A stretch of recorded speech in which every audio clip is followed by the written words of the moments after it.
BSM மற்றும் BMC தமிழுடன் இணைந்த அனைத்து நண்பர்களுக்கும் வசந்தி குமரனின் அன்பான வணக்கங்கள். நாம சார் சொன்னது போல தி அன்டோல்ட் ஸ்டோரி ஆஃப் சீதா அப்படின்ற கதை தொடர் கதையை நம்ம கேட்டுட்டு இருக்கோம். அதை எழுதியவர்கள் தீனா மரியம். அவங்க வெளிநாட்டை சார்ந்த பெண்மணியா இருந்தாலும் எவ்வளவு துல்லியமாக இந்த கதை முழுவதும் ஒரு சின்ன குறிப்பு கூட மாறுபாடு இல்லாம வரிசையா எல்லாமே ஆர்கனைஸ் பண்ணி எல்லாம் கரெக்டா அவங்களுக்கு நினைவு வந்ததை எழுத்துப்பூர்வமா அவங்க நம்மளுக்கு இப்ப கொடுத்திருக்காங்க. அந்த வகையில அவங்க இந்தியால இருக்கிற பல புனித தலங்கள் பத்தி சொல்றாங்க. அங்க இங்க இது ஒரு போர்ட்டல் மாதிரி இருக்குது அப்படின்னு சொல்றாங்க. ஒவ்வொரு புனித தலங்களும் ஒரு சிலருக்கு அங்க போய் இருக்கிற ஒரு சிலருக்கு ஒரு போர்ட்டல் மாதிரி ஒரு ஆன்மீக விழிப்புணர்வு அடையறதுக்கு ஒரு போர்ட்டல் மாதிரி செயல்படுது, துவாரங்கள் மாதிரி செயல்படுது அப்படின்றத சொல்லியிருந்தாங்க. அப்போ அவங்களுக்கு இங்க இந்தியாவுக்கு இங்க இருக்கிற வழிபாடு தலங்களுக்கு போய் பாக்குறது அவங்களுக்கு அவங்க ஏற்கனவே தியான முறையில இருந்ததுனால, யோகானந்த பரமஹம்சா அவங்களுடைய அந்த கிரியா யோகா முறையில இருந்ததுனால, அவங்களுக்கு இந்த ராமாயணம் எல்லாம் படிச்சிருக்காங்க. ஸ்ரீராமரை பத்தி அவங்களுக்கு ஒரு மனசுல ஒரு அவங்கள பார்க்கணும், அவங்களுடைய கோயில் எல்லாம் போய் பார்க்கணும் அப்படின்னு சொல்லிட்டு அவங்களுக்கு ஆர்வம் இருந்தது. அந்த வகையில அவங்க எந்தெந்த கோயில்களை போய் பார்த்தாங்க, அவங்களுடைய பணி என்னவாக இருந்தது. அப்போ அவங்களுடைய முற்பிறவிகள்ல ஒரு பிறவில அவங்க மீனாட்சியா இருந்தாங்க, ஒரு பிறவில அவங்க அனுசூயாவா இருந்தாங்க. அந்த பிறவிகள் எல்லாமே பார்த்தோம் நம்ம. அப்புறம் இப்ப வீணா மரியமா இருக்கிறாங்க. அந்த புனித தலங்கள்ல போயிட்டு அதை சுத்தி இருக்கிற இடங்கள்ல போயிட்டு அந்த அயோத்தியால போயிட்டு இது மாதிரி எல்லா குளோபல் பீஸ்க்காக அவங்களுடைய இந்த கரண்ட் லைஃப் டைம்ல இப்ப நம்ம கூட வாழ்ந்துட்டு வராங்க. அவங்க உலகத்தோடைய ஒரு சமாதானம், ஒரு அமைதி இருக்கணும். ஒரு இயற்கைக்கும் மனிதருக்கும் ஒரு அந்யோன்ய ஒரு புரிதல் இருக்கணும் அப்படின்ற மாதிரி எல்லாம் அவங்களோட செயல்பாடு. சோ அந்த பழங்காலத்திலயும் அவங்க இந்த மாதிரி ஒரு உயரிய ஆசான்களுடன் தாமாதா மற்றும் ஸ்ரீராமன் போல உயரிய ஆசான்கள் அவங்க எனர்ஜிஸோட இணைந்திருந்தாங்க. இந்த பிறவிலையும் அவங்களுக்கு அந்த மெமரி அவேக்கன் ஆயிருக்குது அப்படின்னாலும் அதுக்கு முன்னாடி இந்த மாதிரி உலகத்துடைய சமாதானம், உலகத்தோட அமைதிக்காக தான் அவங்க பாடுபட்டு இருக்காங்க. அதை நோக்கிதான் அவங்களுடைய பயணமா இருக்கும். நம்மளுடைய வாழ்க்கையை பார்த்தோம்னா சின்ன வயசுல இருந்து நம்மளுக்கு வர இன்சிடென்ட்ஸ் நம்ம நம்ம நம்மளுடைய வளர்ச்சியா இருக்கட்டும், நம்ம வாழ்க்கையில் நடந்த முக்கியமான பகுதிகளா இருக்கட்டும், அதே போல முற்பிறவிகளை ஒரு தொடர்ச்சி தான் நிகழ்காலம் அப்படின்றது மீண்டும் மீண்டும் இந்த கதையில வர பல கதாபாத்திரங்களுடைய அனுபவங்கள் நம்மளுக்கு சொல்லிட்டு. So, அந்த வகையில நேத்து என்ன மாதிரி இடங்கள் நாங்க பார்த்தோம், இன்னைக்கு எந்த இடங்கள் எப்படி அவங்களுக்குள்ள இந்த கதை அப்படின்றது அந்த கரு உருவாச்சு, அப்புறம் எப்படி அது புத்தகமா மாறுச்சு அப்படின்றது நான் தெரிஞ்சுக்கணும். இங்க ஃபர்ஸ்ட் என்ன சொல்றாங்க அப்படின்னா, ஜம்மு அப்படின்னு அந்த ஒரு இடத்துக்கு ஜம்முன்ற ஜம்மு காஷ்மீர் இருக்கு இல்லையா? சோ அதனால ஜம்மு அந்த சிட்டில வைஷ்ணவ தேவி அவங்களுடைய ஒரு குகை இருக்குது. ஒரு 1000 கணக்கான வருடம் பழமையான அந்த குகை இருக்குது. அங்க அவங்களுக்கு போகணும் அப்படின்னு சொல்லிட்டு ரொம்ப ஆசை. ஏன்னா இத பத்தி ஒரு கதை என்ன இருக்கு அப்படின்னா, அன்ற 3 சக்திகள் லக்ஷ்மி, சரஸ்வதி, பார்வதி, இந்த 3 தேவிகள், 3 தேவிகளோட சக்திகள் அங்க இணைந்திருக்கு அந்த கோயில்ல அப்படின்னு அந்த குகையில அப்படின்னு சொல்லிட்டு, அதாவது வைஷ்ணோ தேவி மாதா அப்படின்னு சொல்லிட்டு அந்த ஒரு திரிகுட்ட மவுண்டன்ஸ் அப்படின்னு சொல்லிட்டு சொல்றாங்க. ஜம்மு காஷ்மீருக்கு பக்கத்துல இருக்கிறது திரிகுட்ட மலைகள் அப்படின்னு சொல்லிட்டு அதுலதான் இருக்குது இந்த வைஷ்ணோ தேவி குகை அப்படின்னு. சோ அங்க போகணும் அப்படின்னு சொல்லிட்டு அவங்களுக்கு ஒரு ஆசை. என்ன சொல்றாங்க அப்படின்னா, ஏன்னா இந்தியால மக்கள் தொகை ரொம்ப அதிகமாயிட்டு இருக்கு இல்லையா? அவங்க வெளிநாடுகளை விட இப்போ ஒவ்வொரு முறையும் அவங்க ஏதாவது ஒரு புனித யாத்திரைகள், புனித தலங்களுக்கு போகும்போது அதுக்கு முன்னாடி அவங்க என்ன நினைச்சுக்குவாங்களாம், அங்க போயிட்டு நம்ம அங்க இருக்கிற எனர்ஜி எல்லாம் நம்ம நல்லா அப்சர்வ் பண்ண போறோம். நம்ம இருக்க அங்க தியானம் பண்ணிட்டு இருக்கேன் அமைதியா, அந்த மாதிரி எல்லாம் அவங்க என்விஷன் பண்ணுவாங்களாம், யோசிச்சு பார்ப்பாங்களாம் அந்த மாதிரி எல்லாம் இருக்கிற மாதிரி. ஆனா உண்மையான ஃபேக்ட் என்னன்னா, ஒரு இடத்துக்கு போகும்போதும் அங்க நிறைய கூட்டம் இருக்கும். கொஞ்சம் செகண்ட்ஸ் தான் அவங்களால அங்க தியானம் பண்றது எதுக்குமே அங்க அவ்வளவா டைமும் இருக்காது. அவ்வளவு நேரம் அவங்களால அங்க அந்த மாதிரி இந்த ஒரு வைஷ்ணவ தேவி கோயிலுக்கு குகைக்கு பாத்தீங்கன்னா, குகையில இருக்க கோயிலுக்கு பல ஆயிரக்கணக்கான பக்தர்கள் ஒவ்வொரு வருஷமும் வருவாங்க. அது பீக் டைம்ல அவங்க போனது ஜூன் மாசம். அப்போ ரொம்ப ஜாஸ்தி எல்லாரும் தள்ளுறதா இருக்கட்டும், என்ன நம்மளுக்கு நிறைய பேர் இருப்பாங்க இல்லையா? சோ அதனால அந்த மாதிரி தள்ளுறதா இருக்கட்டும், இது எல்லாம் பீக் டைம்ல போனதுனால இருந்ததுதான். அப்படி இருந்தாலும் அவங்களால அந்த வெப்பம், அந்த கூட்டம், பல விதமான அந்த உணவுகளின் வாசம் இதையெல்லாம் தாண்டி அவங்க அது இல்லாம இன்னும் கொஞ்சம் ரொம்ப தூரம் நடைப்பயணம் மேற்கொண்டதால அதுல ஏற்பட்ட ஒரு அதை தாண்டி அவங்களால அந்த இடத்தோட பவர்ஃபுல் பிளெஸிங்ஸ், நல்ல ஒரு ஆற்றல் வாய்ந்த ஒரு ஆசீர்வாதங்கள் பிளெஸிங்ஸ் கிடைச்ச மாதிரி அவங்க உணர்றாங்க. ஏதோ ஒரு மிராக்கள் தான் நடந்துச்சுன்னு சொல்றாங்க. அவங்களுடைய கைடு இருக்காரு இல்லையா, கூட்டிட்டு போய் சுற்றுலா காமிக்கிற அந்த இந்த புனித யாத்திரைகள்லாம் அப்படின்ட்டு போய் அங்க விளக்கம் குடுக்குற அந்த கைடு இருக்காங்க இல்லையா? அவரு ஏதோ கூட்டத்துல ஏதோ ஒரு சின்ன ஒரு பாதை மூலமா, நேரம் பாத்து மூலமா கிட்ட கொண்டு போயிட்டு, அங்க வரைக்கும் பாக்குற மாதிரி வந்து சில நிமிடங்கள் அங்க வந்து பிரேயர் பண்ற மாரி, அங்க இருக்கிற மாதிரி வந்து அவரு கூட்டிட்டு போயிட்டாரு அப்படின்னு சொல்லிட்டு, அ அக்கம் இருந்ததால அது அவங்களால வந்து அங்க பெருசா அ அ ஃபுல் கவனம் வச்சு அவங்களோட வழிபட முடியல. மன ரீதியா அதே இடத்துல இருந்த அந்த அன்பவன் தேவிகளுக்கும், குறிப்பாக மகாலட்சுமி தேவிக்கு வந்து அவங்கள தான் வந்து மெயினா தாயாக நினைக்கிறாங்க. அவங்களுக்கு ஆஃபர் பண்ணதான் சோ இதுக்கு முன்னாடி எல்லாம் வந்து பாத்தீங்கன்னா என்ன சொல்றாங்க, நான் எந்த ஒரு பிரார்த்தனை வைத்தாலும் அதுக்கு பதில் வருது இல்ல, ரெஸ்பான்ஸ் வருது இல்லையா? நம்ம எப்பயுமே ஒரு கடவுள்கிட்ட ஒரு முறையீடு பண்றோம். இல்ல இது அப்படின்னா, அதுக்கு வந்து அவங்க ரெஸ்பான்ஸ் ஆயிட்டு அது நடக்கிற விஷயம். அது வந்து ரொம்ப அதிகமான நேரம் எடுத்துக்கும். சில நாட்கள் கணக்கா, சில வாரம், மாசங்கள், வருஷக்கணக்கு அந்த மாரி ஆகும். ஆனா இப்ப வந்து அவங்களால வந்து அந்த ரெஸ்பான்ஸ் வந்து சீக்கிரமே இருக்கிறத வந்து அவங்களால ஃபீல் பண்ண முடியுது அப்படின்னு சொல்றாங்க. அதுக்கப்புறமா வந்து இறுதியாக அவங்க வந்து அந்த யாத்திரை மேற்கொண்டு 2 சிவன் கோயில்கள் நகரத்திலேயே இருக்கிற 2 சிவன் கோயில் போயிட்டு, அதுக்கப்புறமா வந்து ரகுநாத் டெம்பிள் அப்படின்னு சொல்லிட்டு ஸ்ரீராமருக்கு இருக்கிற ஒரு டெம்பிள் அதுக்கு போறாங்க.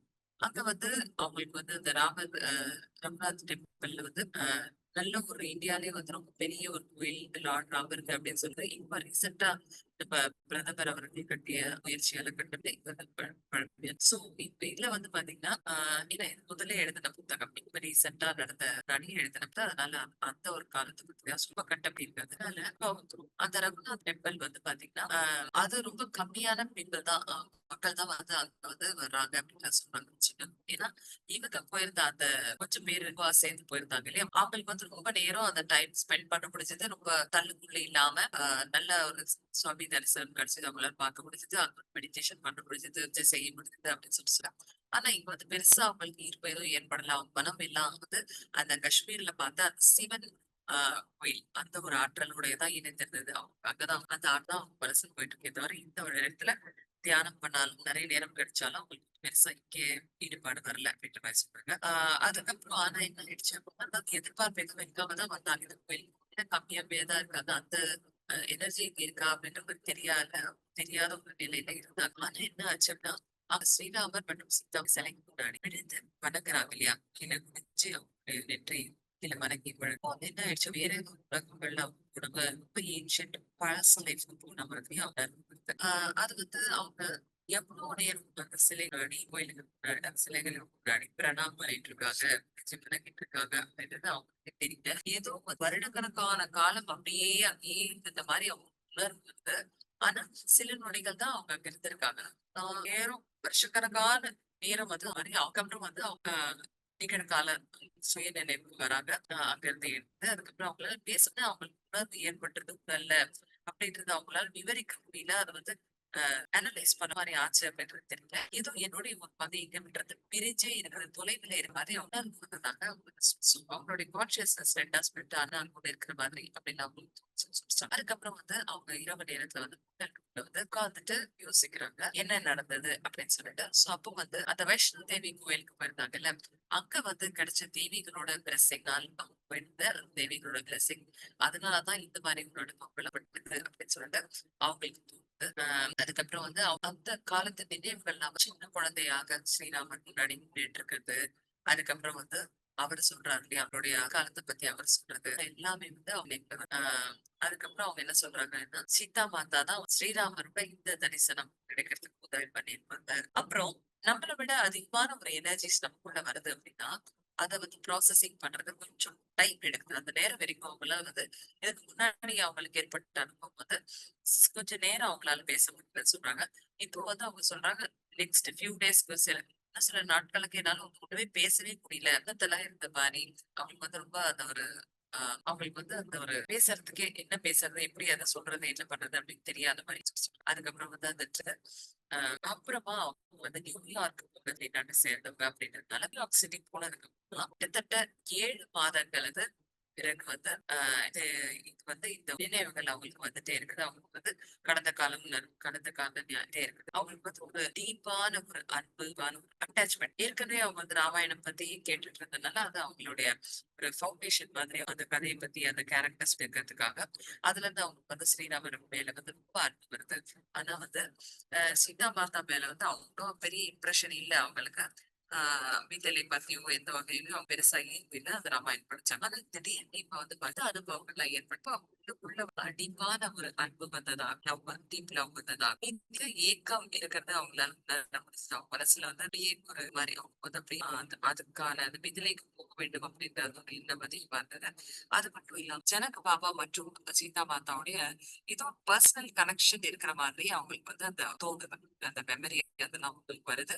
அதுல அவங்களுக்கு வந்து அது தெரியும். இப்ப இவங்களுக்கே டவுட்டா இருக்கு. இந்த மாதிரி விஷயங்கள்லாம் நம்மளுக்கு நடக்குதே. உண்மையிலேயே நம்ம வந்து அந்த காலத்துல வந்து அந்த சீதா மாதாக்கு வந்து சர்வெண்டா இருந்திருப்போமா, பணிப்பெண்ணா இருந்திருப்போமா, இல்ல ஜஸ்ட் ஏதோ விஷன்ஸ் நமக்கு தெரியுதா, இல்ல நம்மளுக்கு வந்து அந்த மிதிலையோட இருக்கிற அந்த பெண்மணி அந்த சர்வெண்டோட நமக்கு வந்து அந்த சர்வெண்டோட நமக்கு வந்து சேனலிங் நடக்குதா, அவங்க என் மூலமா அந்த சேனலிங் பண்றாங்களா, இது போல பல எண்ணங்கள் அவங்களுக்கு வந்துட்டே இருக்கு. ஆனா அப்புறமா அவங்களுக்கு வந்து கன்ஃபார்ம் ஆகுது. ஏன்னா அவங்களுக்கு வந்து ஜனக் பாபா அப்புறமா வந்து சீதா மாதா ரொம்ப க்ளோஸா இருக்கிற மாதிரி. அவங்க வந்து ஒரு நம்ம வந்து இதிகாச கதைகள் பாக்குறோம், கேக்குறோம், படிக்கிறோம் அப்படின்னா, அவங்க வந்து அவங்க வேற, நம்ம வேற அப்படின்னு சொல்லிட்டு நம்ம ஒதுக்கி வைப்போம். ஐ மீன் அது நம்மளுடைய ஒரு பகுதியா நினைக்கணும்னா, அது இது வேற ஒரு கேரக்டர். நம்ம ஜஸ்ட் அவங்கள பத்தி படிக்கணும் அப்படின்னு தோணும். ஆனா இவங்களுக்கு எப்படி இருக்கு அப்படின்னா, க்ளோஸான ஒரு ரிலேஷன்ஷிப் அவங்களோட சேர்த்து வாழ்ந்த மாதிரி இருக்குது.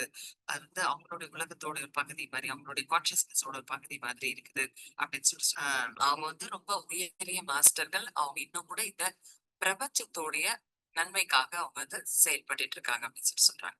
இப்போ இவங்களுக்கு இந்த நினைவுகள்லாம் வந்ததுக்கு ஒரு அடிப்படை நோக்கம் என்னவா இருந்தது அப்படின்னா, இப்பவும் கூட இந்த காலகட்டத்துல கூட இந்த மாதிரி ஒரு ஹையர் லெவல் மாஸ்டர்ஸ் அந்த மாதிரி பீயிங்ஸ் கிட்ட நம்ம நினைச்சா நம்மளால ஆக்சஸ் பண்ண முடியும் அப்படின்றது தான் இருந்தது.